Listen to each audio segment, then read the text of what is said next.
acceptable history with race relations that requires immediate focus in the first instance. The L-League remains mired in a culture that lacks inclusivity and where a barrier to entry still exists today for BL-AC professionals in leadership. 37.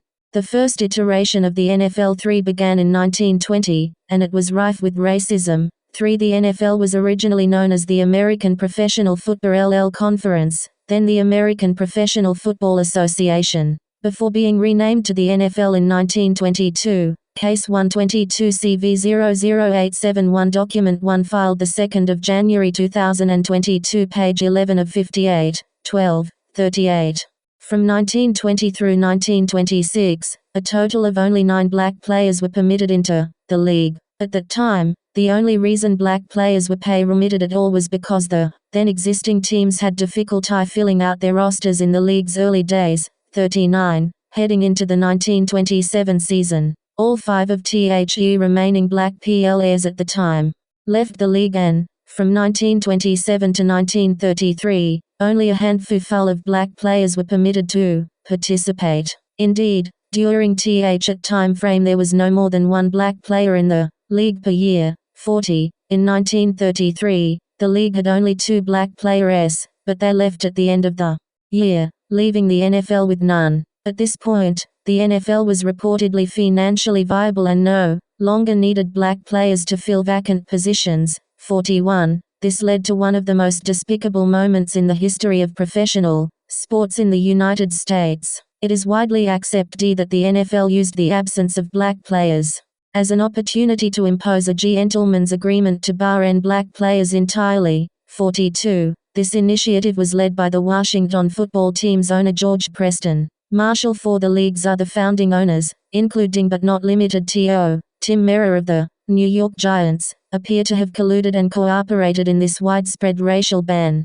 43. It was not until 1946 that black players re-entered professional football. 44. However, the re-entry of black players into the league was not the result of introspection and a commitment to equality. Rather, when the Cleveland Rams moved to Los Angeles, the publicly funded playing venue, the Los Angeles Coliseum, forced the Rams to integrate at least 1 black player in order to comply with the Supreme Court's decision in Plessy v. Ferguson that banned segregation in places of public accommodation. 4. Seymour Lewis, The NFL and a History of Black Protest, A. African American Intellectual History Society, September 12, 2018. Citing Kenny to get tryout with National League, El Los Angeles Tribune, January 19, 1946, available at https://www.aaihs.org. The NFL and a History of Black Protest FN 42670-3, Case 122 CV 00871 Document 1 filed 2 January 2022 page 12 of 58. 13. 45. In fact, it was reported that during a meeting between local officials, community activists and the Rams general manager Charles F. Walsh, Mr. Walsh admitted to the unwritten, racist gentleman's agreement of barring black players. 46. As it would happen, the Rams ultimately signed 2 black players for the 1946 season, but 2 more years would go by before any other team would see a black player. 47. As of 1950, fewer than half of the NFL's 10 teams had signed a black player, and it was not until more than a decade later that the Washington football team signed its first black player. 48. In 1959, 13 years later after the start of integration, only 12% of the league's players were black. 49. Even as integration slowly progressed, the stain of racism persisted. Teams reportedly put unwritten quotas on how many black players could be signed, and often teams would stack black players at the same position so that they would be eliminated as a matter of competition and roster cuts. It was also reported that black players received less compensation than their white counterparts. 50. The NFL only engaged in genuine full-scale racial integration when it became economically necessary due to outrage and protests from writers and fans. The emergence of the rival and more racially progressive leagues, such as the All-America Football Conference, AAFC, and American Football League, AFL, and the success of numerous minority athletes in college football. 5C The reintegration of the NFL and NFL football operations, accessed February 1, 2022. Available at https://operationsnfl.com. Inside Football Ops Players Legend S Evolution of the NFL Player. The reintegration of the NFL. Case 122 CV00871. Document 1 filed 2 January 2022. Page 13 of 58. 14. 51. Of course, integration was hardly the end of black struggle in the NFL. Untold forms of discrimination still followed black players from team to team, city to city, stadium to stadium, and hotel to hotel. In fact, though the NFL had integrated 23 years earlier, when Washington's owner, Mr. Marshall, died in 1969, he abhorrently stipulated that his estate be used to establish the Redskins Foundation, on the condition that it was barred from spending money for any purpose which supports or employs the principle of racial integration in any form. 52. The NFL has profited immensely from the racial integration of its players. Initially considered a second-tier sport, the NFL has thrived as an integrated league over the last 75 years. 53. While the NFL was forced to racially integrate its players to generate these immense profits, it was not forced to do so in other areas, so it did not. 54.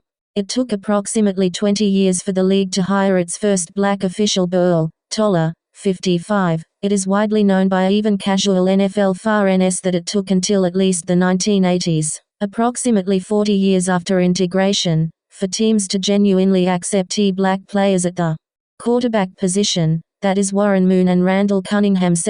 56. It took 43 years for the first black head coach to be hired, Art Shell. 6C Coates, Ta-Nehisi, A History of Segregation in the NFL, The Atlantic.